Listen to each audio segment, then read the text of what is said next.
Yo, welcome back to Organized Chaos.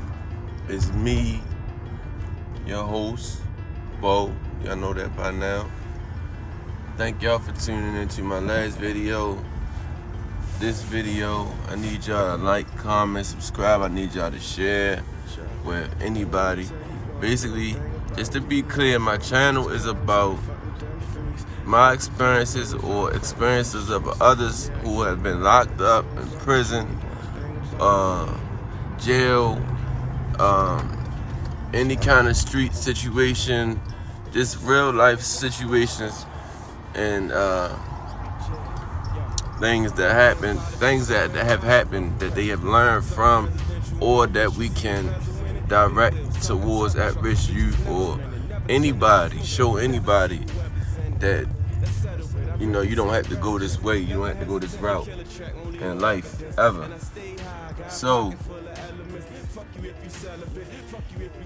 in one of my last videos, I mentioned in my video about being real, I mentioned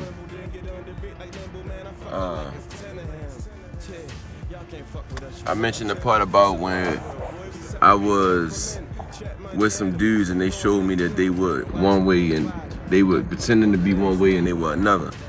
So that's today's story is going to be about that particular time in my life. So basically, my brother introduced me to a whole bunch of dudes around his neighborhood, and I took a liking to them. Most of them was Crip. And so I started going up there, hanging with them, but it was separate dudes that used to get money, and then everybody knew each other, but separate dudes that stayed in cars, riding around, doing what they doing, hitting play, and there was the other dudes that just stood on the block, and it wasn't really a block, it was just they just stood around the way, and they was just outside they had something to sell, or they was selling their little grass, so that was basically it. But nobody was getting no money. I'm just gonna keep it, except the ones that was in the cars. So so I would find myself hanging with these dudes that was out. That was, as I learned them, as I got to know them, I was finding myself hanging with these dudes, these Crips. Some of them was Crips, some of them wasn't. But anyway, as time went on, they started respecting me and looking to me as, a lot of them started looking to me as like big bro, or somebody that they know is gonna go. So this one particular night, we chilling outside all day, and it's probably like midnight. The shopping center that we had right by where we were, which was like Ramblewood. That shopping center was closed, and I think we wanted like some Rellos or something. Somebody wanted to smoke. So we all decided it was 11, 12 of us, and decided, let's walk up to the Alameda to go in and get what we gotta get from the gas station. Whole time we got tension with the Alameda, because one of them, everybody on the Alameda was Jay, and supposedly it was a rumor going around that somebody from down our end had said something disrespectful about one of the dudes, one of the Alameda guys, one of their brothers that died or whatever. And so anyway, we get to walking up there. Like I said, it's 12 of us, and everybody we bowed it. We the flex squad, whatever. We Crips. Everybody's supposed to be soldiers. So we get up there. We go in the store. There's nobody from the Alameda up there. We go in the store. We shopping. The next thing you know, 4 dudes come out of nowhere. One of the dudes was of the brother CJ. Rest in peace. He was a soldier. Shorty was about it. And one of them was three of them. One of them was this other dude. I can't remember his name, but the other two, I didn't even know them. So they come in the store, they see us, they automatically walk back out. Nothing to say.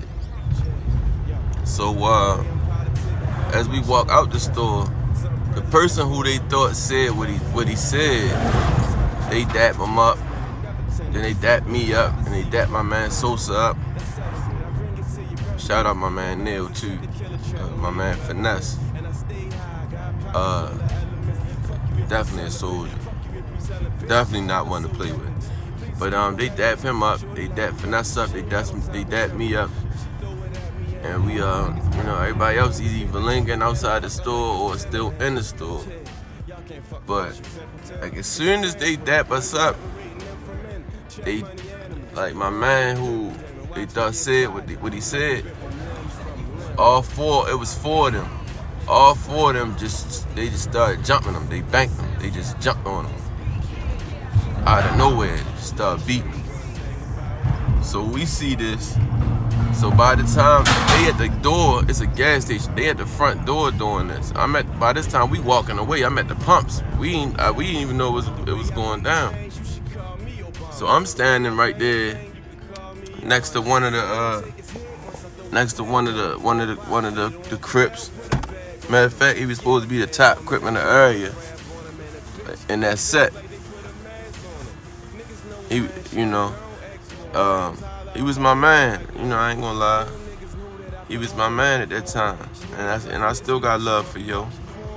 But anyway, so we standing there, and I turn around and we see what's going on, and I see Finesse pick CJ up. CJ was the biggest one out of all of them. He wanted to go. He ain't care. They just beating him. So Finesse goes straight, pick CJ up, take him for that ride, slam him. Then them two get to fighting. Then I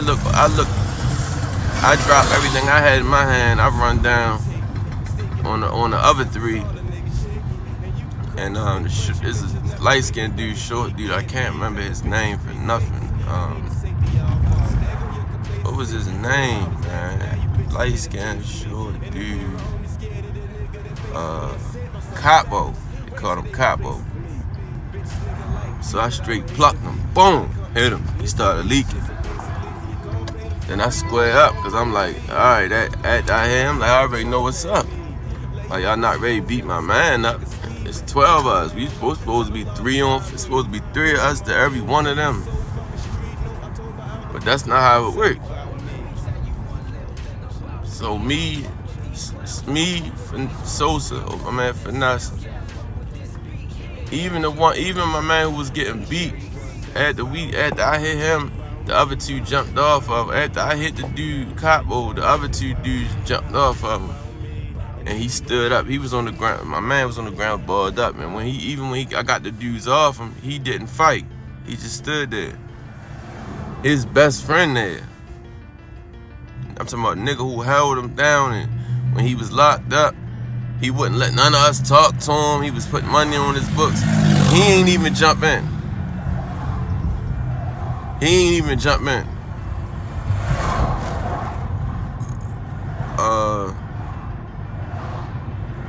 I'm trying to, man, look, my channel about being real. The dude name is B. The young dude, the dude name was B. That they thought that said something about one of their homeboys, Nick, after he got killed. But so that's the reason for them jumping him.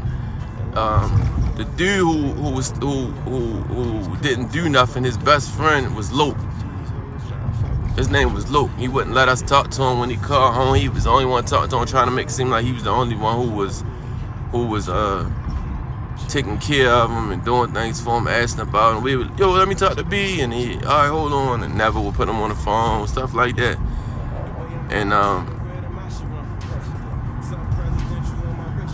anyway, so we standing there, so we fighting. My man Vance, he wanna fight. He's squaring up with one of the other dudes. Then his brother was there. His brother was BGF. His brother was Jay. So since all of them was BGF and his brother was BGF, his brother felt like, if I can't fight them because they my brothers. They his brothers. Like, going by a gang, like organization rules. But they his brothers, and so he can't fight them. But we were looking at it as, man, you with us every day. You down Rambo. You not up there, Alameda.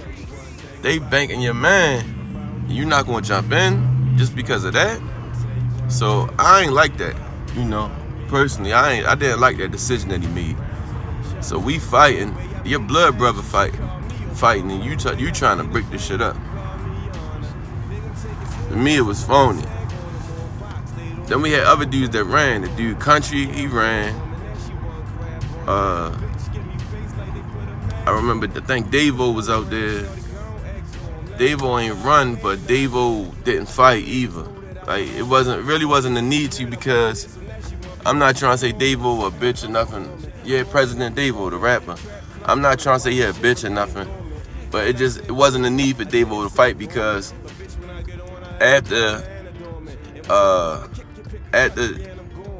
really it was just CJ and Finesse going one-on-one.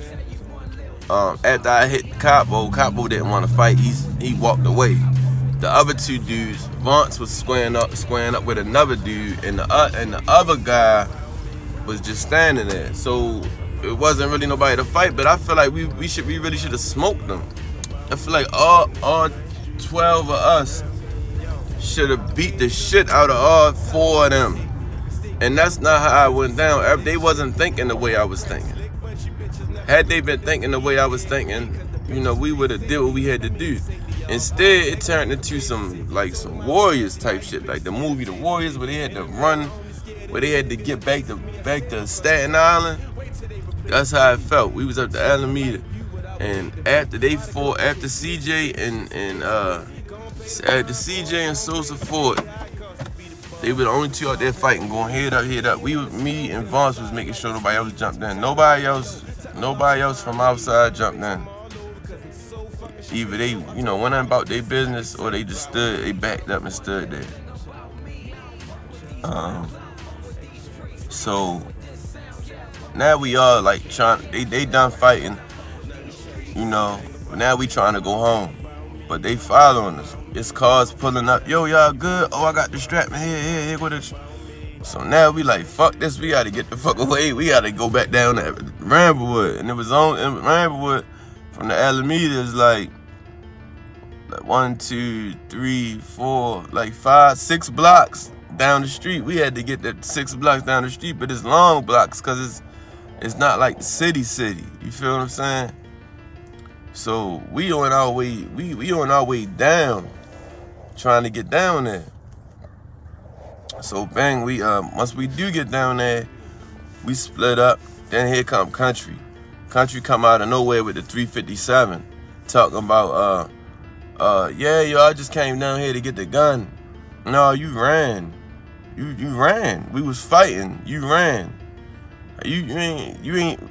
If you came to get the gun, why are you coming out your building once we start calling you, telling you we back down the way? You come out with the gun. But anyway, so we hiding this. So now we in our hood, so we comfortable. We know all the splits, where to stand, where to go, we know when you in your neighborhood, you comfortable. They start spending down there in cars and stuff. But they don't see none of us. We see everything, but they don't see us because they don't know where we at. So the next day though, my man B definitely redeemed himself. We chilling out there. It's a couple of us out there chilling, and then B out there. So we definitely had the guns out that day. We had the straps out that day because we had to be on point. Because we know what happened the night before. And sure enough, here they come down there. They spin through first to see if we out. And then next thing you know, they walking through our splits. B wasn't going for. Bow, bow, bow, bow. Started banging off on every car. But this whole time, I wasn't there. Me and 3 other dudes that was out there, we had left, but we told them what to do. You know, should them niggas come through. So as we riding up Northern Parkway. While we riding up Northern Parkway, we see all these police cars, all these undercover cars flying back down from where we came from. So we like, oh, turn around, let's go back down the way. Sure enough, we get back down the way. They all on our block. We see all the little dudes from around there split up. We see one here walking down the street taking off his shirt. Yo, hop in the car. We see another one over here hiding. He hopped in another car. Then we kind of find out what happened was they came through the split walking on feet, and they came through driving, and it wasn't no words exchanged. Like, you know, Lord B let him have it. He just got to banging on everybody, and they got out of there. And ever since then, you know, they never came back. But it's a shame that it took all of that. You know, it took somebody to put a battery in your back, or your back to be up against the wall for you to, because they say a scared nigga shoot, and I'm not calling nobody scared. Wait, oh, okay. They say a scared nigga shoot first. So the fact that B did not fight after we jumped in, you know, that didn't sit right with me. And the fact that some of the other dudes didn't jump in, that didn't sit right with me. So that night right there showed me what type of dudes I was dealing with. It just showed me like, yo, you know, because I done been in situations, I done fought around there, I done been in different situations around there. And I did what I had to do. I wasn't looking for nobody to back me up. And then, you know, it just showed me like, yo, like what kind of niggas are you hanging around? Like, who you got yourself around? You out here going for broke for them, doing anything for them. When I start touching a little money, and I'm buying stuff for everybody, or letting them hold the trap phone or whatever, because that's where my heart was. My heart was with them. Like, yeah, these my niggas, they my bros, they gonna do the same for me. But then after that night, I questioned everything. Then I got into it with this other dude. We had a little fist fight, and the next day I heard that he come around there with the gun on his lap, asking my same brothers, where am I at? Looking for me with the gun on his lap, getting out the car, walking around, getting out the car, talking about he looking for me. Like, and then they calling me, yo, was looking for you with the gun. Like, if y'all my brothers, y'all not supposed to call me and tell me he looking for me with no gun. Y'all supposed to bring me his head. That's just how I felt. So from then on, I distanced myself from them. Like, in a way, I fell back from a lot of them, because y'all showed y'all true colors. None of them are like me. I'ma say Finesse, my man Vance, even Jizzle, soldiers. My man Lord Daquan, soldier. But that's about it. Nobody else moved. Nobody moved like I move. And even though I don't support that decision that John made that night, now I understand it. You know, now I understand why he said what he said. Being a part of the organization, I understand why he did what he did. But I say all that to say, just watch who you with, man. Watch who you surround yourself with. You gotta really sit and watch niggas. You gotta really sit and ask yourself, like, if you really around some niggas and you gotta second guess them, that mean you need to get the fuck away. Or if you've been around some niggas for a certain time and all they do is talk, and then every time something go down, they not around, or you never see them, you never seen them in action, and you in the streets, you need to get the fuck away from them, because they not for you. You know what I'm saying? If you have to go that route, talking about the streets. If you in the streets and you around these dudes that all they do is talk, because I ain't like the ones that never talk was the ones that never talked was the ones that went that night. We was the ones that was on go, and there was only 2-3 of us. We don't run around running out about I do this, I do that. I was quiet, man. I was laid back. Everybody else, I put a nigga on there. Nah, I wish a nigga would come through.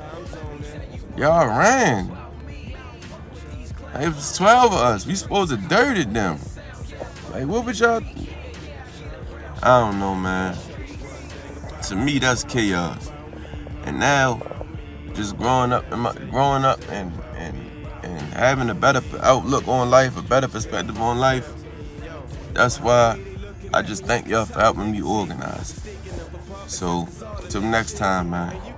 Y'all stay true. Never break me, doesn't eat, cause the bitch is free safety. That mean the safety y'all fall. There go your complaint.